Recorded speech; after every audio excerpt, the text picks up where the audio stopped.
joined by James, the Bosnator Boswell philosopher, philanderer, philatelist, damn, Phlebotomist, I'm done, man. philanderer. I need something new. Phlebotomist, philanthropist, philatelist, man full of phlegm.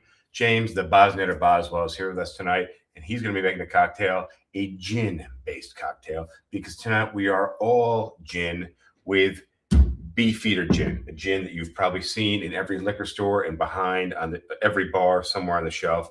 Whether you've had it or not, it is a great gin, in my opinion. It's not as celebrated as their marketing would lead you to believe if you've even seen their marketing. But their marketing slogan is the most awarded gin. Did you know that, James? It's probably just because it's been around a really long time. I think that would be a good guess. I don't know why it's the most awarded. What's your favorite gin? I like Aviation. There was the Botanist is a Scotch gin that's really tasty, but it's expensive now, really expensive. Like I got it for like $45 a bottle, and it's up to like 70 or $80 a bottle now. Yeah, it's wild um, to watch bottle price fluctuation. When something becomes popular and it's marketed as a top tier liquor, the prices tend to. I watched that happen with Talisker, which at one point I was buying for $39 a bottle, and now it's like $79 a bottle. It's pretty crazy. Tariffs aren't helping either because we're tariffing the EU on shit. So it's like one of my favorite bottles of Scotch is the Glenfiddich 15-year, and I used to be able to get it for like 55, and it's probably more like an $80 or $90 bottle now. Well, we're not talking about Scotch today. We are talking about gin. We're talking about Beefeater gin. Do you know the history of Beefeater gin? Don't know the history. I know a fair bit about gin itself, but not about the Beefeater brand. What everybody knows about gin is it tastes like juniper, but I would say not all gin actually has a prominent juniper flavor. I've gotten some gin making kits recently, which are basically just some berries that you add vodka to. So, what do you know about how gin is made? Well, you have to start with a neutral grain alcohol, and so ideally you'd be starting with what's effectively Everclear. It is a grain alcohol. That's correct. Yeah, you need to have and then you're gonna water it down. Actually, you'd want to do the infusion of whatever your herb and berry mix is. You'd want to do that at a pretty high test, and then you would water it down to taste, generally to about 80 proof. So one thing that I have learned just recently doing a little research about Beefeater gin is it has been 47% alcohol for a very long time. And in the year 2020, they reduced it to 44% alcohol. And now, 2023, they reduced it to 40% alcohol. So the bottle that I have here is 44, so 88 proof. What's yours? You bought it today, right? Yeah, and I think it's 40. Well, hold on a sec. It's really small print and it's dark. Let me look. So they reduced it presumably to make it more palatable. Yeah, mine's 80 proof. Yours is 40, so mine's 44, and yours is 40. So I'm hitting the liquor store tomorrow. I'm going to check. You've got the 0.75? Yeah. The 750? I got the 1.75. Yeah, it's a handle. That's the handle. And it's got some nice indents on the side to hold as a handle. So you're going to make a cocktail. I am going to, just first things first, I'm going to pour it neat into a glass and give it a little taste. And I just want to comment on the flavor, and then I will read you what they claim to be the flavor profile. So the nice thing about Beefeater is it is generally a mid-tier gin, but it has very good flavor. Now, my favorite gin is Hendrick's. It's a very juniper forward, very potent gin. It's got a lot of flavor, and you can drink it on the rocks. And as the ice melts a little bit, it's a great gin. The ice melts, it opens up the flavor a little bit. I'm gonna hit the Beefeater neat and just give you my thoughts on what I'm smelling and tasting here, starting with the smell. And I'm smelling straight juniper, and I know what juniper smells like because I planted 12 juniper trees last Sunday, and I planted a bunch of juniper bushes. And the reason is I'm trying to create a privacy fence with some trees, and juniper is an evergreen, and pretty hardy in this area. So I'm getting just juniper actually in the smell. It literally smells like the breeze when I'm standing in these trees, or my hands after working on them. And let me give it a little taste here.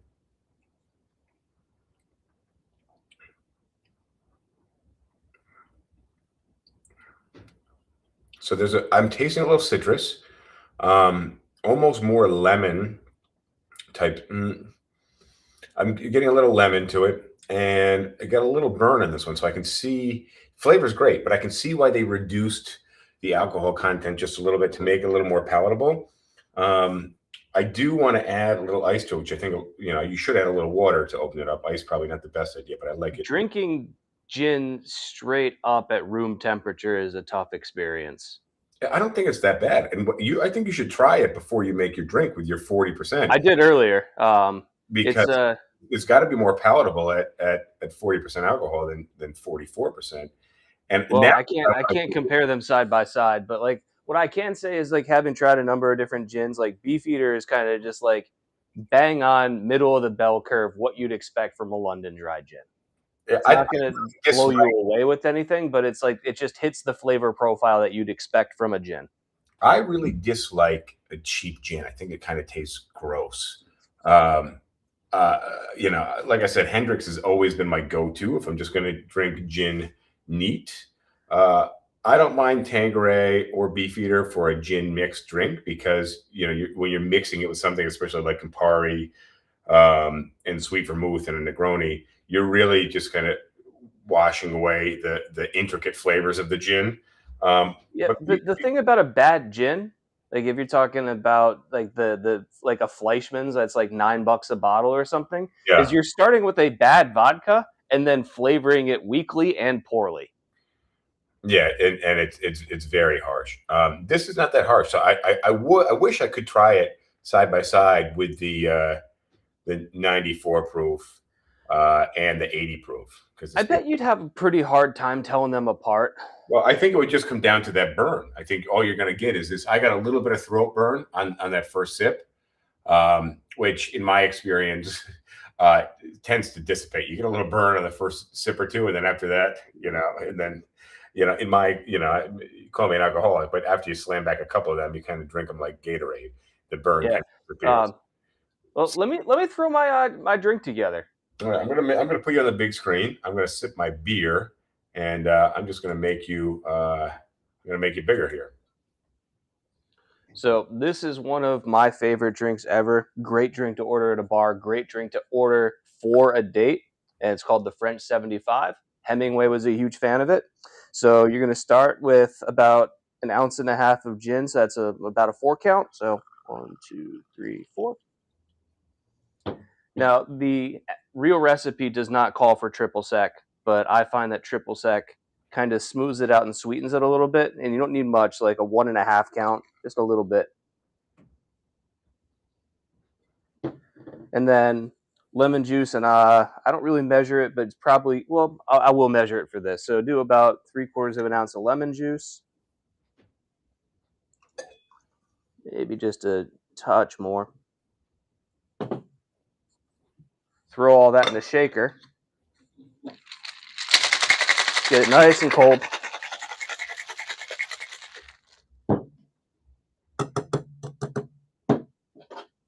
And you're going to strain all that into a martini glass.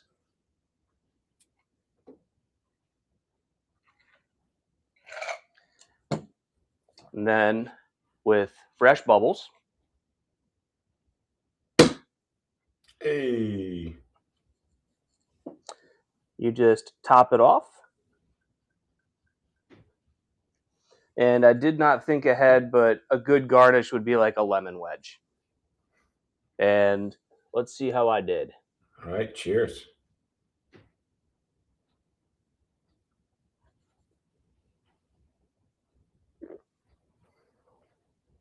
Yeah, that's really good. You get just the gin kind of fades away. You don't really taste a lot of the gin. I might actually add a splash of gin to this. Make it a little bit stronger. Yep. So the nice thing about a French 75 is that it's not the most well-known drink, but every bartender is going to know it and should be able to make it if they're a bartender. If they're not a very experienced bartender, if they work in a dive bar, probably not. Well, and it's one of those drinks that like every bar should have the ingredients to make it.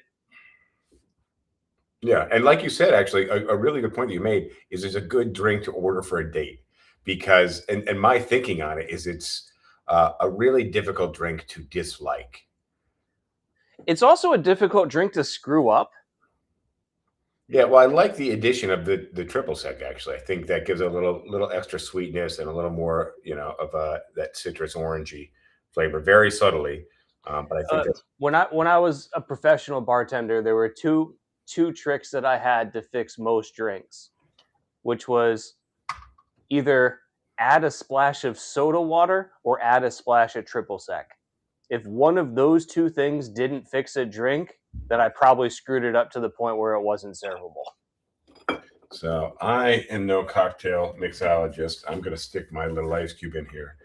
Let's talk real quick. Just I'll give you a little wiki about the background of Beefeater. So the Wikipedia says it could be traced back to 1862 when James Burrow, who was 27 years old at the time, bought the company or bought the distillery. However, if you read the bottle, it says Beefeater London, distilling heritage since 1820. So 42 years earlier. And I guess this guy, James Burrow, bought it for 400 pounds, which I wonder if you did that adjustment in real time, what that would look like. Any idea what 400 pounds would be in $1862? My research department is out of reach.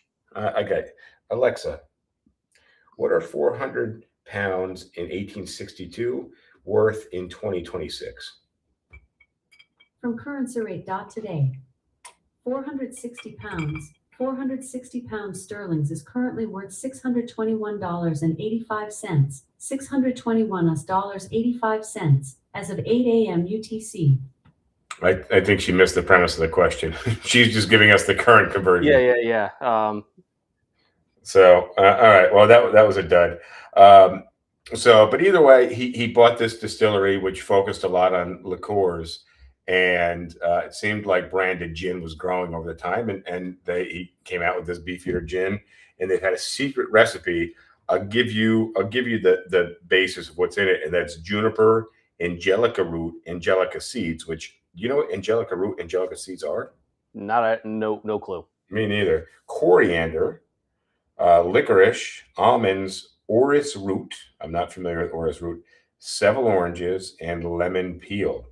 Well, you got the lemon part. I don't really get much licorice from it, but that's probably good because I hate that flavor. So I also dislike licorice, but after reading that, I can get a little bit of licorice in it, but it's a very, I think it must be balanced by something else. I don't know what would balance licorice, or morph that, because the way that probably the angelica. Apparently, but molecularly, that's how chemical compounds work. That the bonds, however the hell that works, but the molecules bond with other molecules and change the flavor entirely. So maybe we're not getting much licorice, but I'm telling you, I feel like I can get a little bit of licorice, and it's just light enough that I can get over my dislike for licorice in the same sip. So let's see. So in 1958, almost a full century later, they moved their production to Kensington, London, and they set up new copper stills, trying to mimic the ones they had before. And in 2013, they created a visitor center out of the original distillery, which after visiting Scotland and Ireland seems to be pretty common. Jameson's original distillery is just big, very cool visitor center. And same thing goes for Johnny Walker in Scotland, which are, some very popular. Well, yeah, because their real production has to be industrial scale. Well, it being in the city center doesn't really work in the 2020s. So No, it's a massive warehouse in some industrial park that's going to have no appeal, like no aesthetic appeal. no, and just trucks coming in and out all day long. You can't really do that in downtown Dublin, and where were we? Edinburgh, I think, was the Johnny Walker experience. I was a little let down that we weren't being able to see, things in production, but that kind of goes as expected. Now, if you go to some of the smaller distilleries that just don't operate on such a massive scale outside of the city, you can go visit those. They get a lot less visitors, and they're in operation. There's Are not. you going to be making a drink for us? Oh, I was not planning to make a drink. I could pull together a Negroni. Negroni is my speed. What do you think, Negroni, or just keep it neat here? Up to you. I got the ingredients for Negroni. So, what did we make last time? I did a mezcal Negroni. So, Yeah, so now we're going to go with the more traditional Negroni. that's the nice thing about being at the bars. Everything is pretty much at reach. My sweet vermouth is refrigerated. Now I know how much gin was in here. I'm gonna do a little guesswork here because it's already watered down. So I'll give it a little stir. What do you think of these stirring spoons? Ooh, that's a little too much, Campari. Like the long ones? The long ones, yeah. Yeah, I like them. I've got one. Yeah, there's a certain technique to it, and you have to have a decently weighted.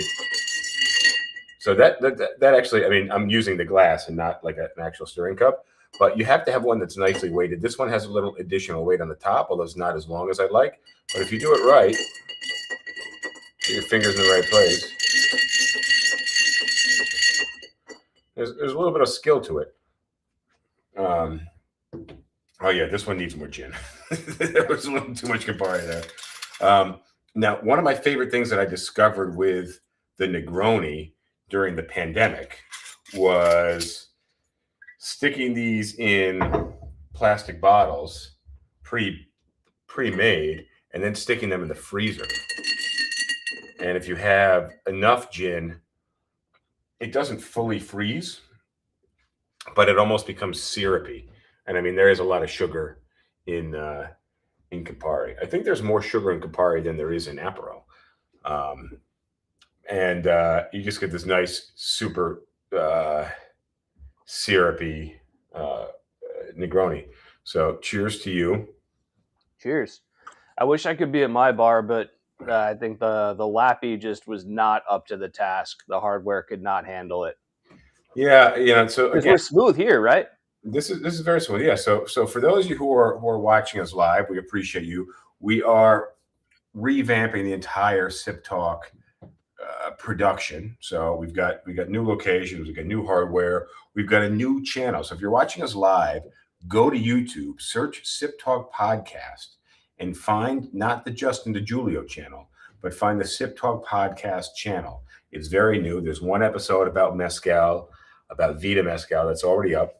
And what we're doing here live is just kind of doing some research, testing some drinks, and really just kind of experimenting with this new format. But the new format is not so much going to be bullshittery about everything. It's going to be. Well, the second half will be. Well, no, the third half will be really. Oh, okay, yeah. The first half of the show is about the cocktail or about the drink, the bottle. The second half of the show is, tasting and making cocktails. The third half of the show is the bullshittery. And we've had enough to drink. It will really be the third half. Yeah.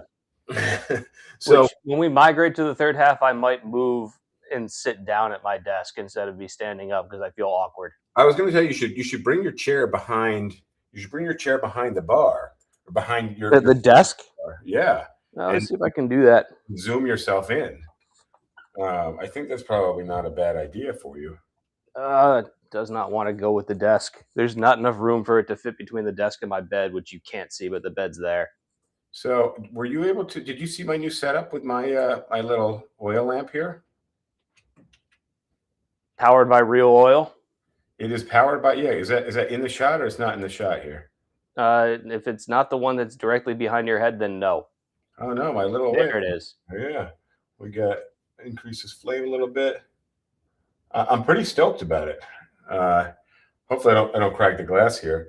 But I'm trying to. I've revamped the bar a little bit. I put this. I don't know what you would call it. Clock. It's not a grandpa. It looks like a baby. It's a mini grandfather clock. Yeah. What's that little stick figure in that Guardians of the Galaxy series called? Groot. Oh yeah. It's the Groot version of a grandfather clock, I think. So yeah, so this is a new setup. I'll turn this down just a little bit. I don't want to burn too much oil just for the sake of looks here. What else am I missing on Beefeater Gin? Who owns Beefeater Gin? Did you look that up? I think it was Pernod. What's the name of this company?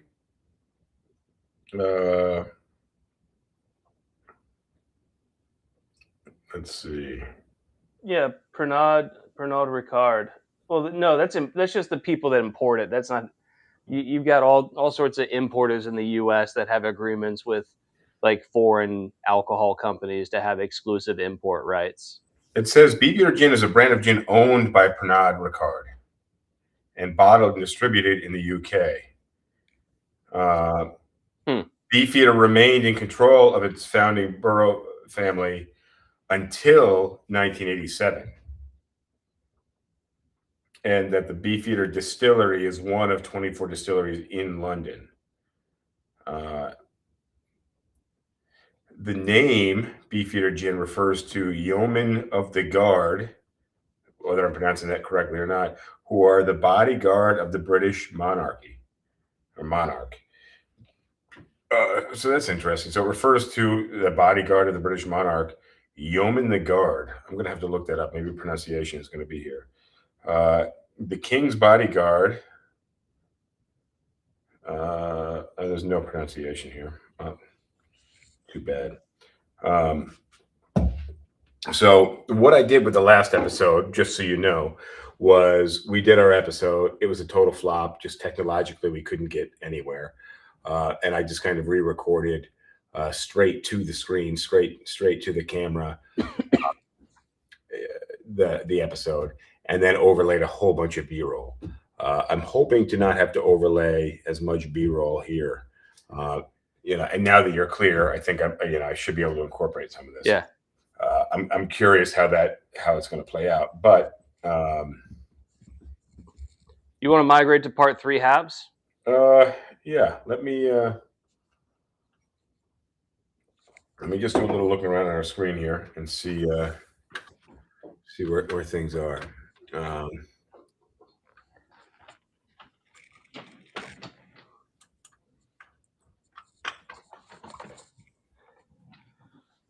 All right, you're still very low. You got to bring yourself down. Yeah, I know. I got to fix all this. It's easy.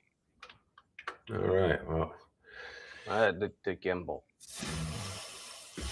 There we go.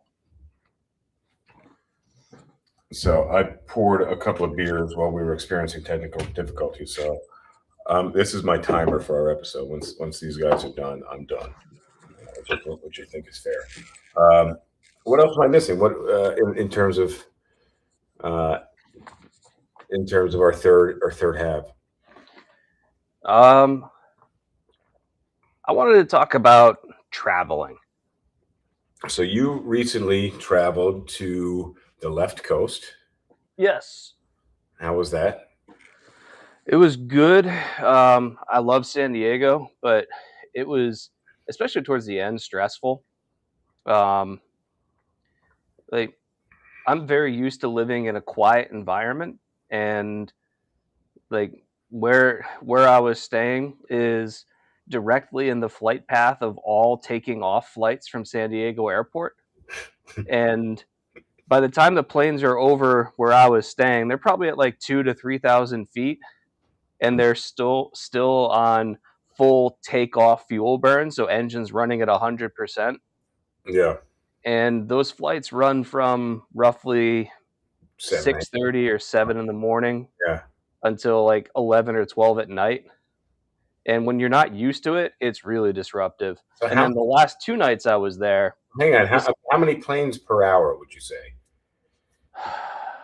on an average day, they have between 250 and 300 flights leave. And so more than 10 an hour, like 12 an hour. You're averaging a flight every 2.5 to 3 minutes. And I'm curious because I dated someone who lived on the street with the overhead subway in Queens.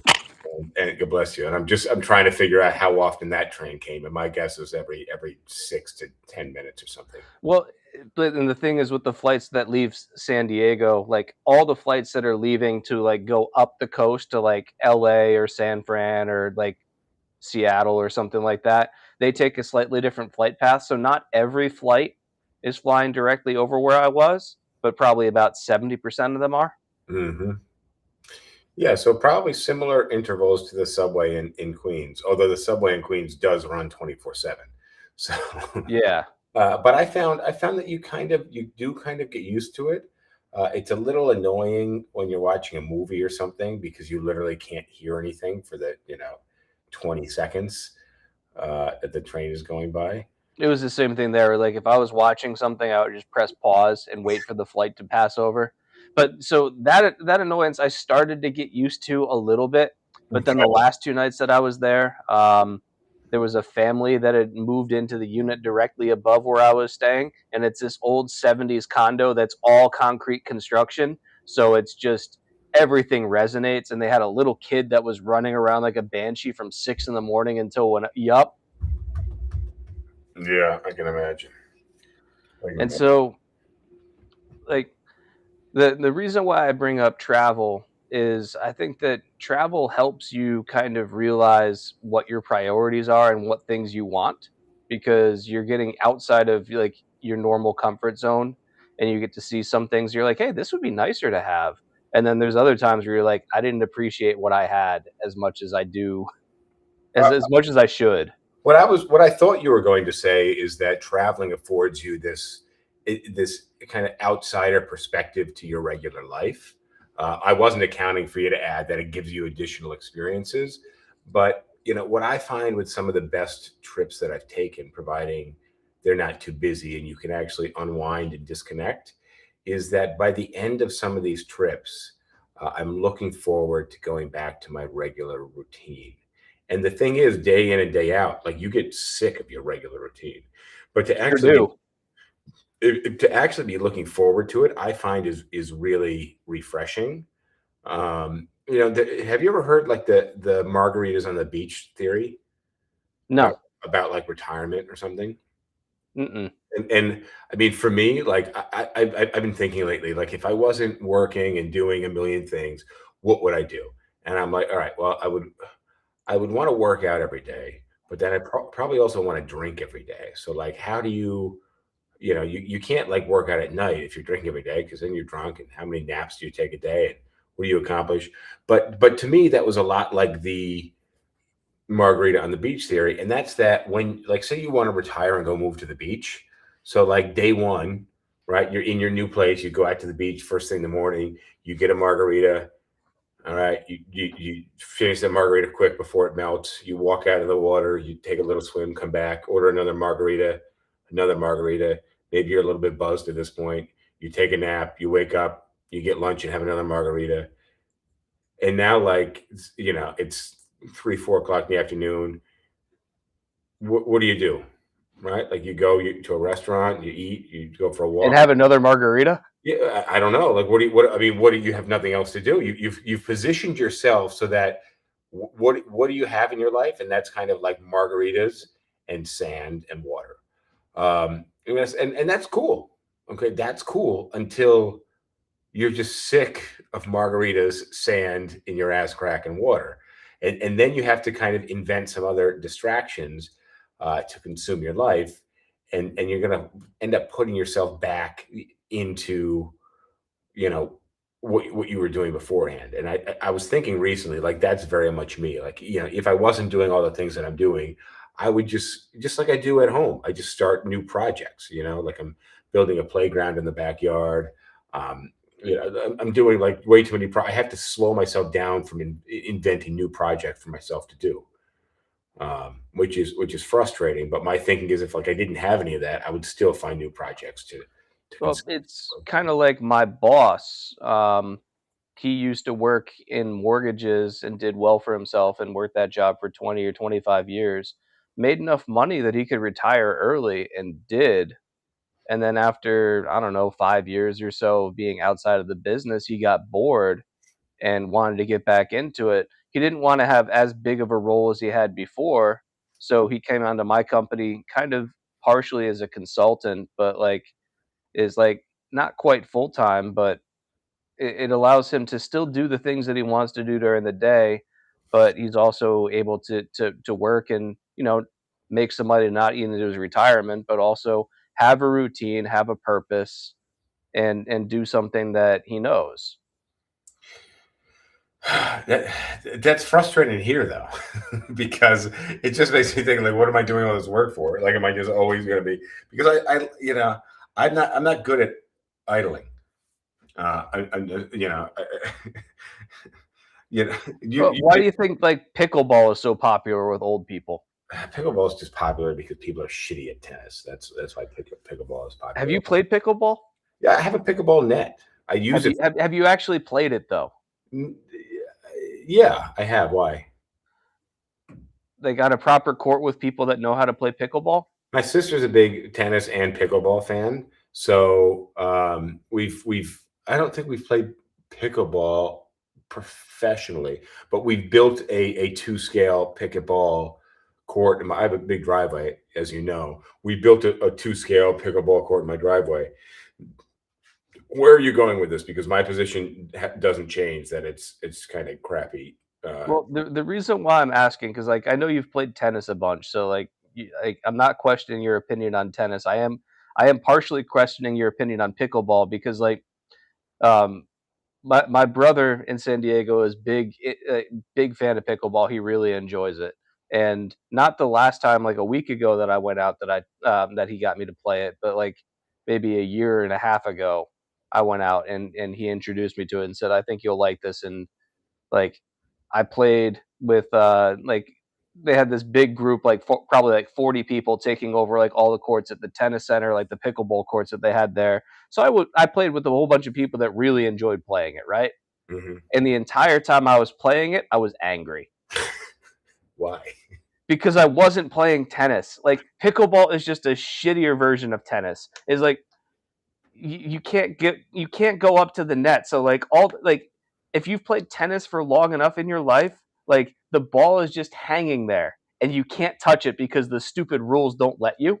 And What? so like every single time somebody hits a shot, I'm just like, I just want to blast this as hard as I can because it's asking for it. And in tennis you can, in pickleball you can't. What I And was so going to like say. it's just the games devolve into like hit a hard serve, hit a hard return, and then everybody runs to the net and plays tiddlywinks until somebody makes a mistake. What That's exactly what I was just going to say is one of the things I like about tennis, and I'm not talking about the overhand smash. I'm just talking about the real belt. Whether it's a forehand or just a strong backhand on the ball. You don't get to do that in pickleball. It's more ping pongy, although you can actually do that in ping pong. So Yeah, no, like I enjoy ping pong a lot more than I enjoy than pickleball because ping pong you can unload on the ball. Tennis you can unload on the ball. In pickleball, it's rare to be able to do that. But look, I actually I don't want to shit on pickleball too much, I do. only because I'm really a proponent of paddle sports. I enjoy, and I Just mean, pick like, a better one. Play paddle. I was going to say birdie or badminton, play badminton, Badminton's awesome. but I'd rather be playing tennis than badminton. Which Badminton's great. Tennis is great. Paddle is great. Like racquetball. racquetball, squash. Squash. Yeah. So those are things that, like, I mean, I spent a bunch of time after high school because do you remember I worked in this gym in Albany? I was going to say it was a gentleman's club, but it wasn't a gentleman's club. That means strip club for those who don't know that. I worked in a men's club, which was a gym, and it existed in an old, like, 1800s That was building. like Lower Madison, right? I don't remember the streets. I don't remember the streets. It was on. It was in. There was a bar that was located in it. That was across the street from like Jillian's. I don't know why Jillian stands out so much. Well, Jillian's was North Pearl. Oh no, it was the bar. I think was called the Pearl at the time, but it was a building that had its own like men's. Yeah, so that's Lower Madison that I'm talking about. Oh, okay, yeah. So I think I went there once. I'm pretty sure you went there, but they had a full gym across multiple floors. They had a whole floor that was basketball courts. They had a whole floor that was racquetball and squash. They had a whole the basement was like pools that were like caves that were built into the foundation of the building, which was sick. It was a really really cool place. I doubt that it's still in operation just because something like that is very difficult to be profitable without like it was kind of built like an exclusive club. I just remember like sitting there on the weekends for hours at the desk doing very little, and then going. Great job. And yeah, I mean, it was at the time. I was 21 years old, just chilling in in downtown Albany, which is kind of a cool place to be, sorta. Well, compared to where we were.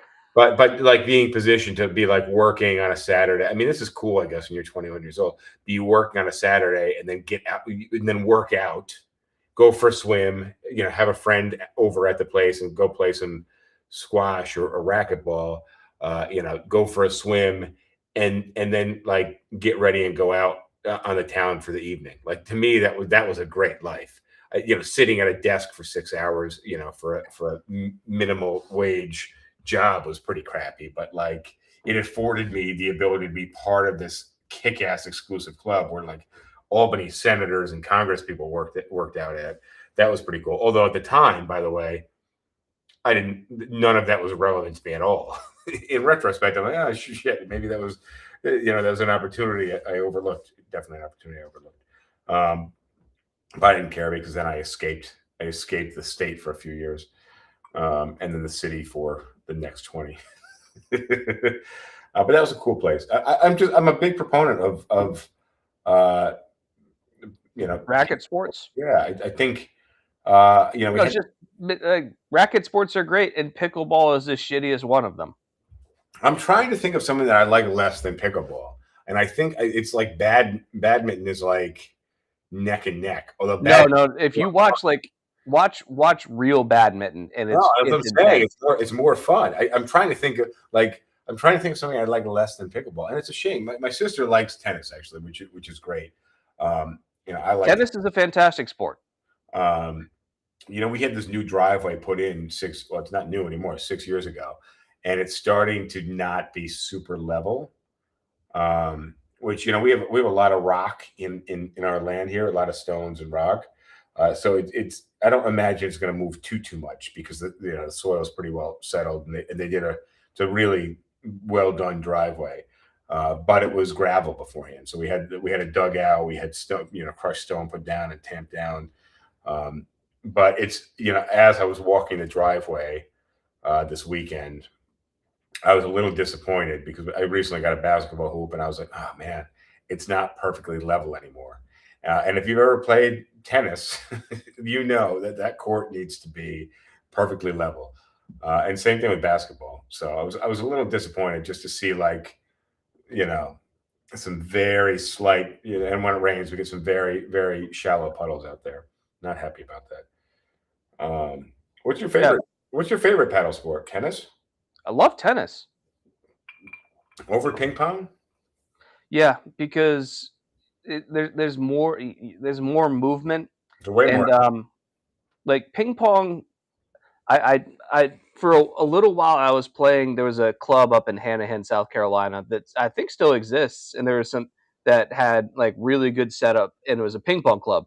It would run for like 2 or 3 hours every Sunday, and there were some really good players there. But like I guess I have a love-hate relationship with ping pong because I love playing with a lot of spin, but there's times where like your opponent will hit something and like it just like when it comes to you, it just spins off of your racket Yeah, because it just grips the rubber and shoots off in a direction you don't understand. Um, and so I like tennis because like it's still a very spin heavy game, yeah, but there's a lot more movement to it. You're running around a lot, and like most of your shots, you can hit 80 to 90% or higher. So like you feel like you can give most of your shots your all, whereas like ping pong, there's times where like you need to. There's sometimes where you get into rallies where you're standing 10 feet behind the table and hitting loops back and forth. yeah. But there's also times where you're hitting really really soft shots trying to prevent your opponent from being able to blast it back at you.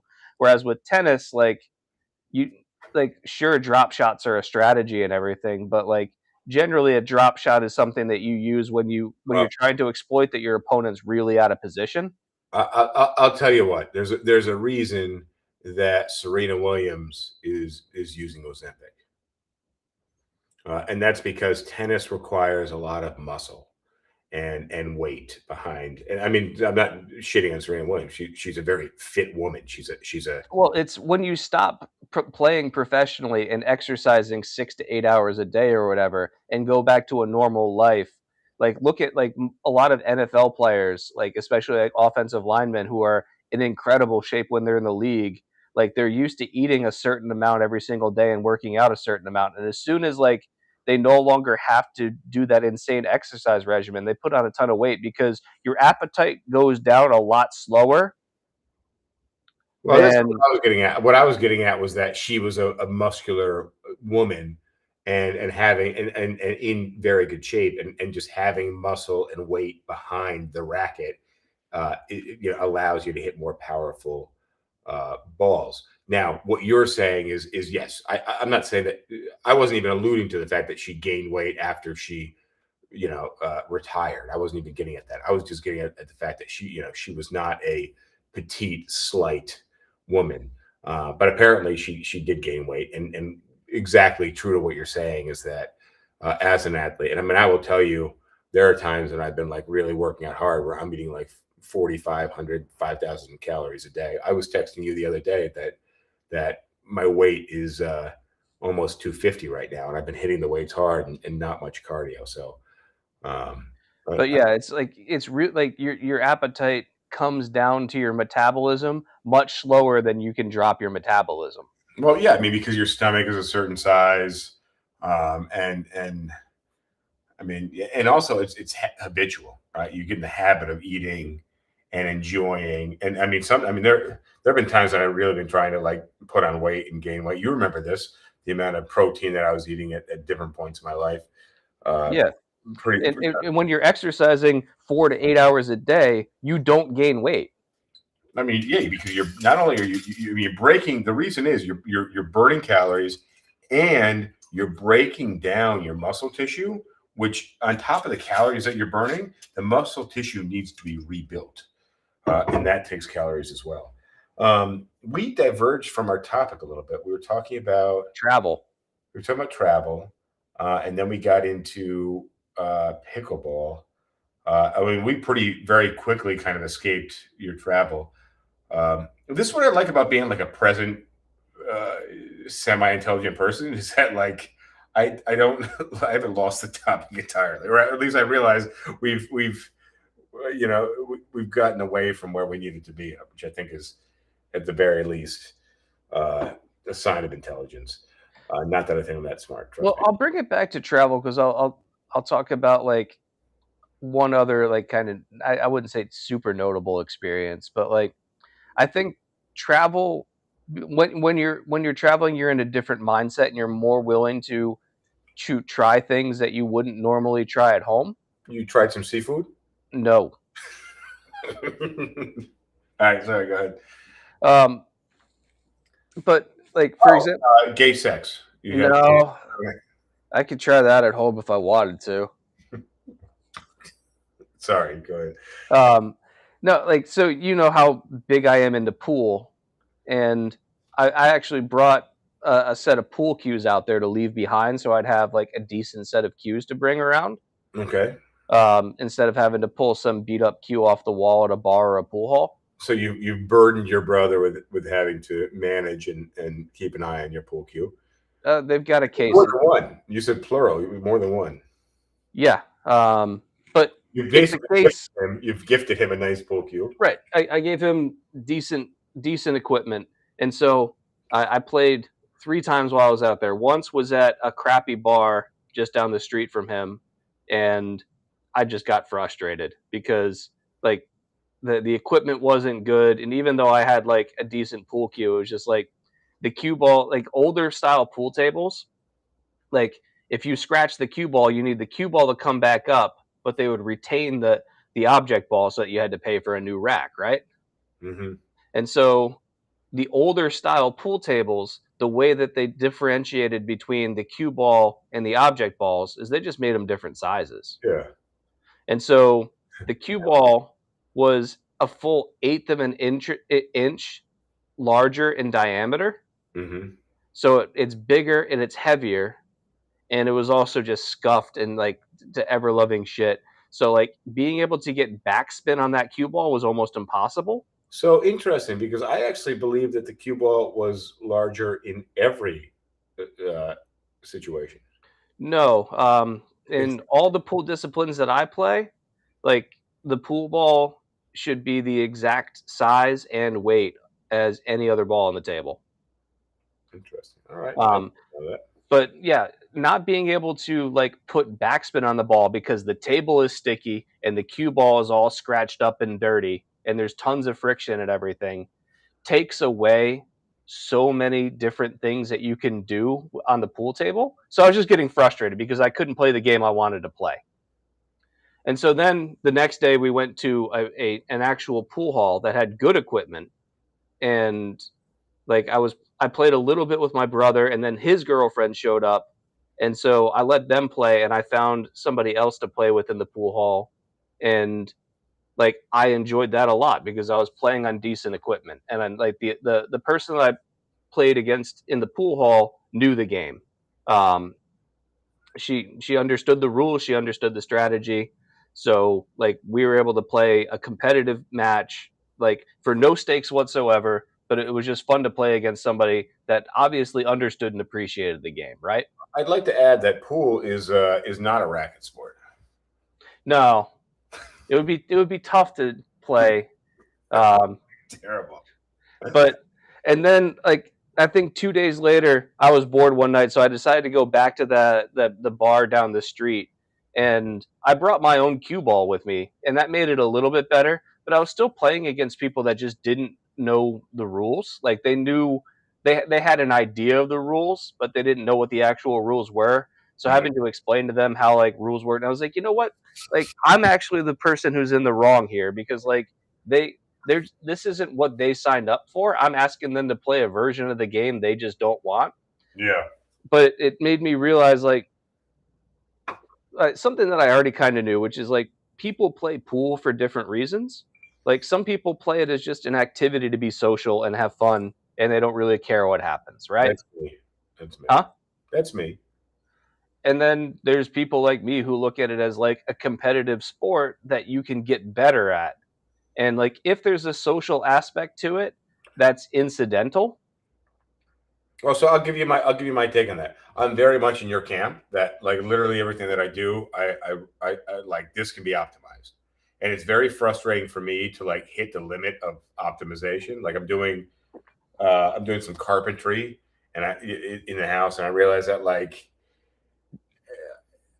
I can only like the carpentry versus like finished carpentry. Like I could build like some 4x4s and build a box, but like doing like the edge work, I got the bar here, right? So I can glue this part, the lip on the bar, and I can pour the epoxy on the top, but like I can't build the lip, right? Like I can't etch the lip on the bar, right? That's finished carpentry is like the fine details. So there's a lot of things where I just hit the top of my limits, and like I'm just fully incapable of transcending whatever that limit is. Now, pool is something that I know I have not hit my limits at all. However, as much as I would like to approach my limits, I don't play it enough, and I don't have enough time to play it. And I hate being lousy at things. So pool is something that I play sometimes begrudgingly because it's frustrating for me to not be that good at all. Yet understand the game and understand the skill, but I just don't have the time to get better at it. So so I have to just fall in the camp of like, I'm not going to be very good at this. I'll knock the ball around the table while we hang out and have some drinks. I have to accept that. Now, I don't think anybody else is that heady about it. I don't think anybody else is that much in their head. They either don't give a shit and they're just playing it. Yeah. Like I've got some people on my league team that are more of that approach of they're playing it because they just enjoy it, but like putting real time and work into improving at it is not something that they're really doing. And for the way that my league is designed, that's actually okay. But because like it's a handicap league and you can only have so many high skill players, you need to have like a range of skilled players. So having some players on your team that don't really improve, oddly enough, is okay. But it's like I don't really dedicate myself to many things. But the things that I do dedicate myself to, I want to be good at. And I really enjoy playing pool. And like the great thing about pool is the difference between the things that I can do on a pool table and what a professional can do on a pool table is actually not that big in terms of like if you look at like the most difficult shots that they hit and the most difficult shots that I hit, there's not a huge gap. But if I were to play against a professional, the score, there would be a huge gap. Now, why?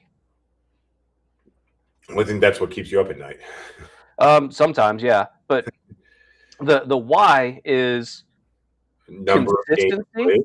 No, it's consistency at being like a shot that I might make 1 to 10% of the time, they're making 70 to 80% of the time. And there's also just a mental approach to it where they see things that I don't and they think through problems differently than I do.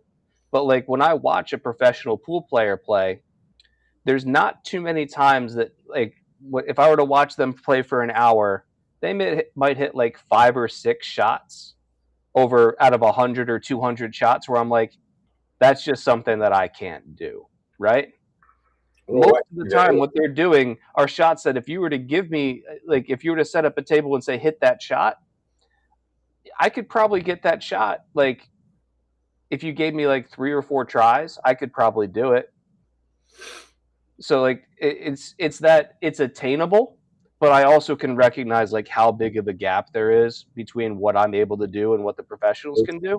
It's really frustrating in that respect because what comes to mind for me, like a parallel, is the NBA. Okay, so you can be Michael Jordan, Larry Bird. I mean, you could be. There's a whole. There are a couple dozen basketball greats, but just like free throws, they're missed.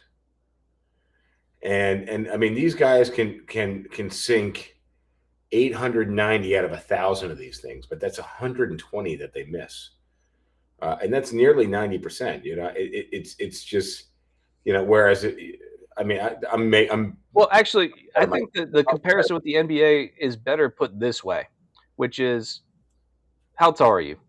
5'10"? 5'10". So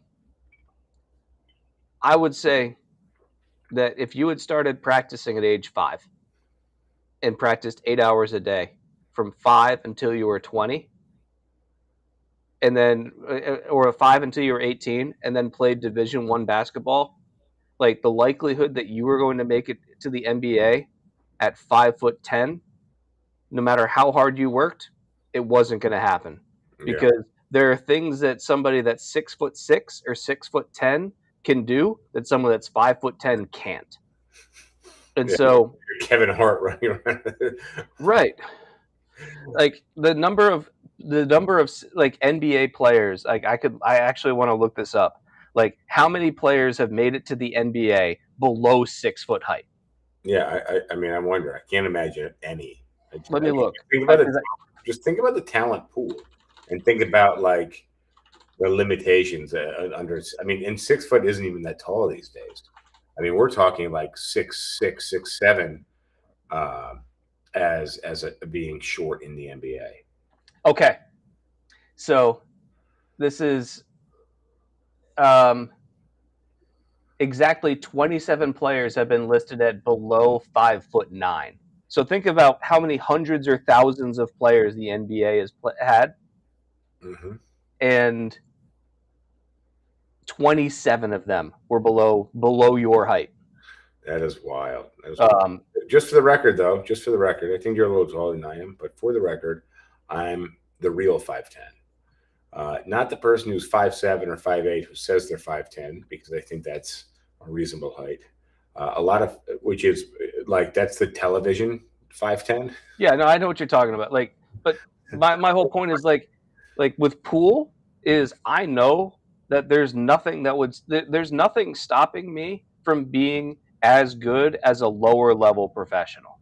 Like the reason why I'm not is because I haven't practiced and played as much as they have. But like there's nothing physiologically separating me from them. There's nothing mentally or intellectually separating me from them. The difference is that they have worked tirelessly for years to develop skills that I don't have yet. Yeah, it's but yeah. like if I love volleyball, for example. I'm 5'11". Volleyball would never happen for me. For the same reason the NBA wouldn't happen for me. It's a tall person sport? Volleyball? Yeah. Is that a serious question? I don't watch volleyball. I never played volleyball. I know nothing about volleyball. Height is as much of an advantage in volleyball as it is in basketball. Oh. I might have even thought that being shorter was better in volleyball because it just allows you to, I don't know, get closer to the ground. There's only one position out of 6 on the court where being short is an advantage. What is that, coach? No, that's not a position on the court. No, what is it? It's called libero, basically a back row player only. So they never play on the front row. They never hit spikes or anything else. Their job is to just save everything that comes their way. And they're very good at it. Interesting. But yeah, you'll have a specialist player that plays only the back row, and their only job is to just get the first ball and pass it to the setter accurately every time. And I've seen some liberos in action that are magical. But that's the only spot on the court where being tall is not an advantage. Every other position on the court, you want to have players that are like 6'6" to 7 foot tall, because the net's 8 foot tall. And the higher you can jump, if you can hit the ball a couple inches higher, then you can hit it over the block on the other side.